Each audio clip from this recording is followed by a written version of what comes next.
One. Hello, and welcome to Small and Medium-Sized Enterprise Perspectives, a program where we seek to inform, support, and celebrate the owners, executives, employees, and customers of small and medium-sized enterprises. We do this by interviewing executives in the companies to get their perspective on current events of the day. And of course, in this day, the current event is the COVID-19 pandemic. I'm Drew Harris, Professor of Management at Central Connecticut State University, and I and my co-host, Associate Dean Kostov Misra, are so pleased to have you with us.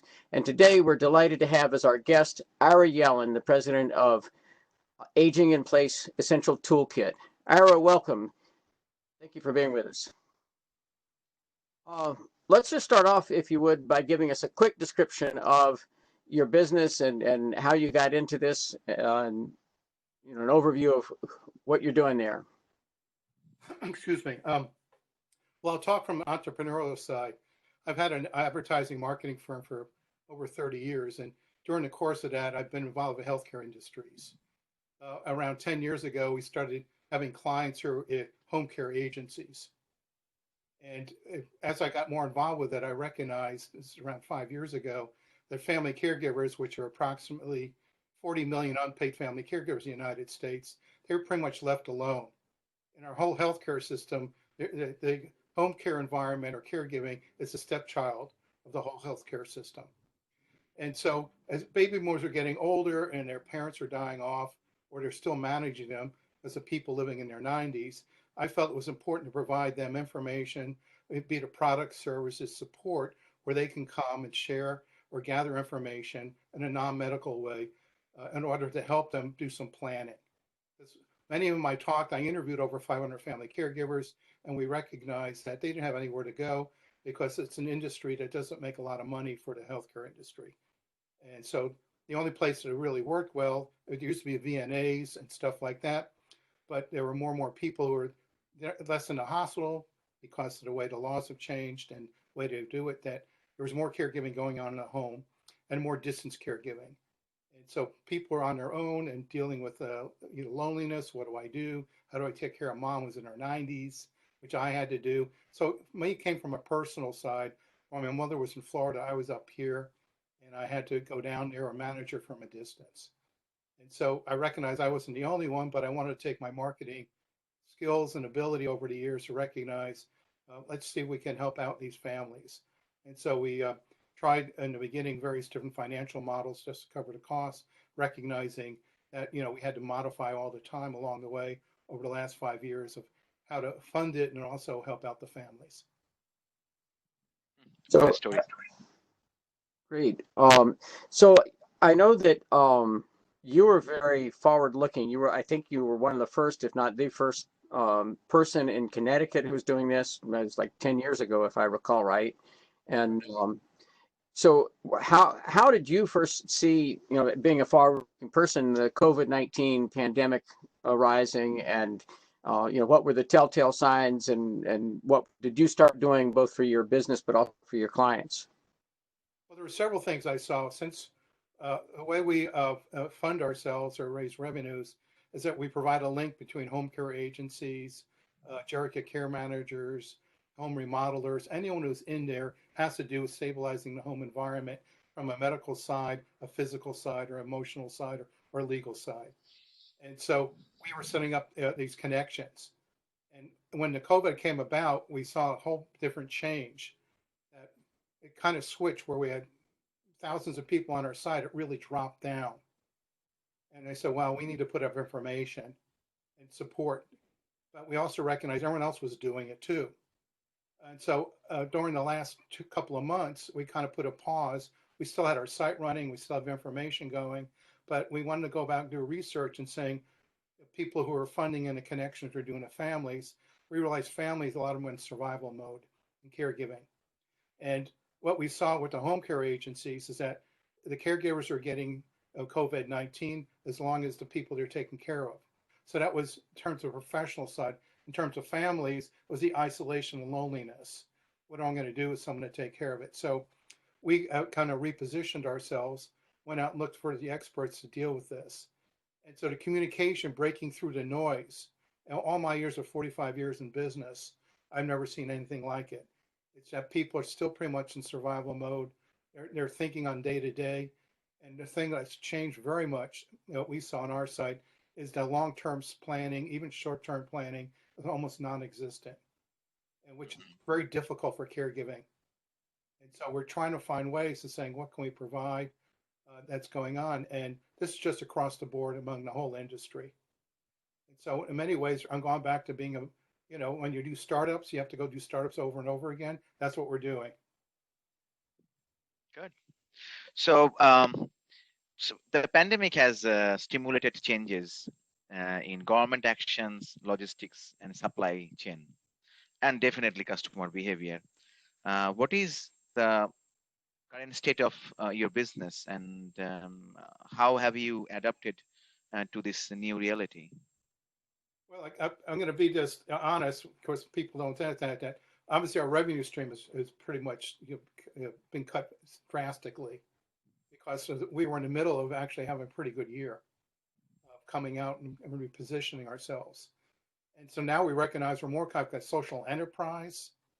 And so in a sense, we're trying to brand in a kind of, cultural friendly way. Where's this all going to go? And so getting our company in position for future funding, maybe joint ventures, things that I didn't have to do, and thinking about where's this all going to be. So I'm trying to project out like to the fall time. Very hard to do, but I think for being that way, I feel we got to be in that position because we cannot function on a day-to-day way, and yet we're at least lucky enough to go forward to do some stuff because we think September is going to be the really telling saves where all the healthcare and caregiving is going to be. So we're taking a calculated guess and risk, saying this is where it's going to be. I think a lot's dependent. Believe it or not, I work with a lot of public schools. If the public schools don't open, it'll be a crisis, even worse than it is now, because families will be home. You're going to have multiple generational living going on. What are we going to do with that? And so the culture itself is going to change. So the logistics and the supply chain, all those things that we grew up with as entrepreneurs, it's going to be almost non-existent. It's going to be, you're going to go right from factory to retail. No middlemen here. And I see that's what the change I'm seeing. It's going to eliminate all the middle process. What do you have? I'm going to buy it. It's kind of the Amazon model, but even more blatant. You're not going to go to Amazon. You're going to go to the actual supplier, which is Wow. right now with masks and stuff like that. Where can I get stuff? So I think it filters into the marketing, how people think. So what it's worth, that's the observation I'm seeing. Thank you. Ira, you serve a very, one of the population demographic groups that's being most hard hit. Is that showing up in how you respond to people, or is it changing how you're thinking about targeting things or what you might deliver? Let me give you an example because I get many calls because people know I'm in this. So I got a call from a friend of mine saying a friend of his has a 90-year-old father in the hospital. He didn't have COVID at all, but the hospital wants to release him, and they don't and they don't know if he qualifies for Medicaid or Medicare. Where's he going to go? He has a house. He has to be taken care of. Agencies don't know what to do. So a family member, this is a granddaughter, trying to figure out what to do with granddad here. And so they call up, and I said, where do we start? We don't want a hospital just to dump him out there where there's no place to go. He still needs to be taken care of because of the medical condition he's under. I said, what you need to understand about hospitals is you have to go to the social workers or the discharge managers. That's their job. And so this is the kind of information we provide. Most people don't know that. In other words, they can't just release you. They're supposed to send it to social work, but most people don't do it. The hospitals are under stress. And so you got a situation, it's pretty typical of people in their 90s. How do I plan? Because I'm a family member, I've never done this. What do I do with granddad? I can't bring him home. I don't have the resources. I said, that's the job of a hospital. Legally, they have to provide that transition. But most people don't know that, but we do. So that's an example of like a call I just got. And I get calls like this. We get calls like this all the time, which is pretty nuts and bolts stuff. Yeah. Wow. It's great that you're doing that. Thank you. And So that's what I mean right now. It's hard to make the money you want to make when you realize you're in there. It's just as human being stuff. right. So have you have any chance to take some advantage of any government program, small business debt relief program or paycheck protection program, SBA loans type of thing? Yeah. Anything that you have take advantage with? Well, let me tell you how my company functions. So again, to practical stuff. Sure. I'm the only employee. I have 9 1099s. So I remodeled. I recognized I had the people come in and out, and to bring an employee on and to commit because I had an agency with 15 employees once, so I know what it is to be an employer. But when I wanted people, there's so many gig people. There's so many people out there that I could tap in terms of doing that. So knowing that the revenue fluctuates, I'm able to go in and out and using folks. And so basically, I'm entitled to unemployment. I applied for a $10,000 one. They only give you 1,000, and they sent me $1,200. And so for unemployment, I don't really qualify for unemployment because of the status I'm in. So I took advantage as much as I can because I don't have any employees. Now there is a self-employment one. They're still trying to work the bugs out on the state level. And I'm sure a lot of people are really frustrated with the state and trying to deal with this. But, you know, I tell people wait till next week or the week after because they're building new software and they're just not ready for self-employment. And so that's pretty much it. Plus, I'm above 65, so I get Social Security. We have retirement money. My wife and I will be fine. But anyone under 65 or in their late 50s, I think the people at 55 and 65 are going to feel it the most. Yeah. Thank you. You know, it's interesting you say that. You and I have talked some in the past. I've known you for a long time, and you are always thinking and looking at the future. So, uh, you know, okay, those who have already hit retirement, as long as we don't trash Social Security and they've got some retirement money, they're okay. But that mid-50s group is a hard hit group, and our college students are hard hit as well. They're caught in limbo. So what are you seeing as you look into your crystal ball? Well, here I'm seeing a very interesting thing because I work with home remodelers. Believe it or not, the remodeling industry is growing right now, multi-generations, but it's different. It isn't the Gen X or millennia moving in with the parents. The parents are moving in with the millennia and Gen X. Now think about that for a moment. What's that going to mean? In other words, most baby boomers, their mortgages are paid off. The kids don't have money.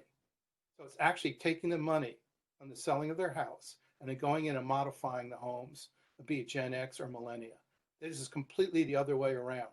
My sister did that in Florida, and I know other people are doing. So that's going to be a marketing trend because people are spooked and the families are coming together. I'm reading more and more stories where the kids are getting to see the value of their parents. This is like stuff from the 30s and 40s. Oh, wow. We're going back to an era that we haven't had of fronting the baby boomer selfish generation. This is like people recognizing because of the nature of our politics, you got to go rebuild the family structure and come together. So physically they're going to come together. So for marketing purposes, it's really understanding that culture. And that's where I'm projecting out and saying in a fall time, families are going to need more support and help, particularly for aging. And 55 to 65-year-olds, they're going to be in that neverland. So they're going to pull resources together. So that's how I do a lot of reading and research every day. And that's what I'm seeing as the trend. Very interesting. Great, Ara. This is we're trying to keep this tight. I suspect you and I we could have talked for an hour about this, but I really appreciate it. I just want to feedback what I heard that you were an early mover with facilitating people aging in their homes and not going someplace and spending a lot of money in a outside kind of environment.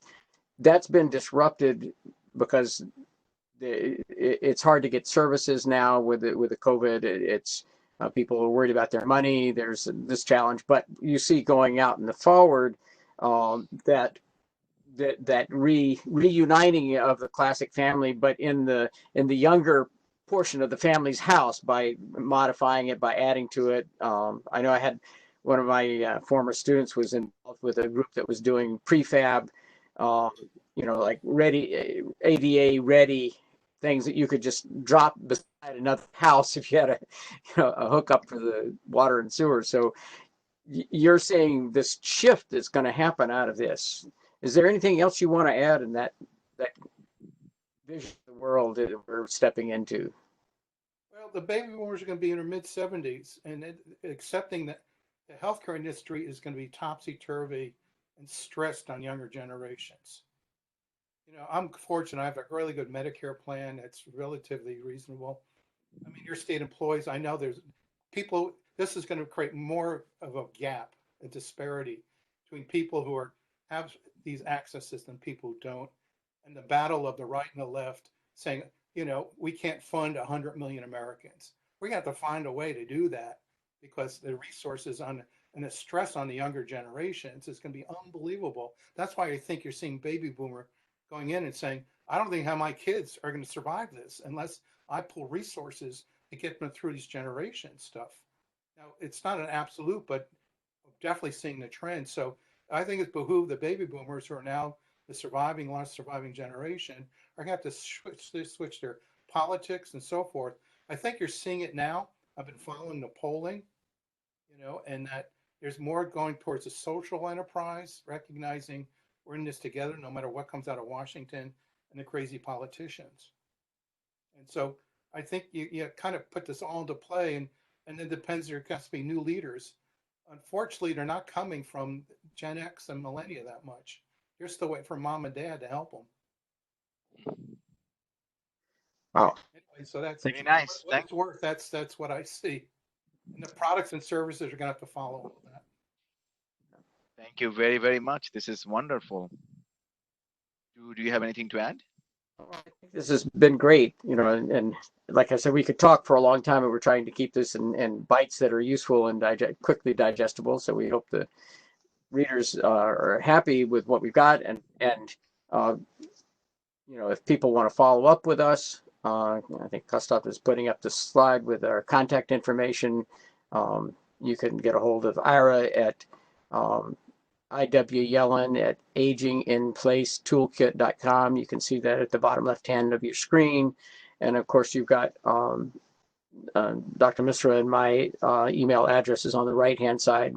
Please feel free to reach out to us. Let us know your thoughts about this. Share in the comments, and we'll respond. And thank you again, Ira, for joining us today. Thank you for thanking me, and Thank you very, very much. thank you. We'll be in touch. Thank you both. Thank you.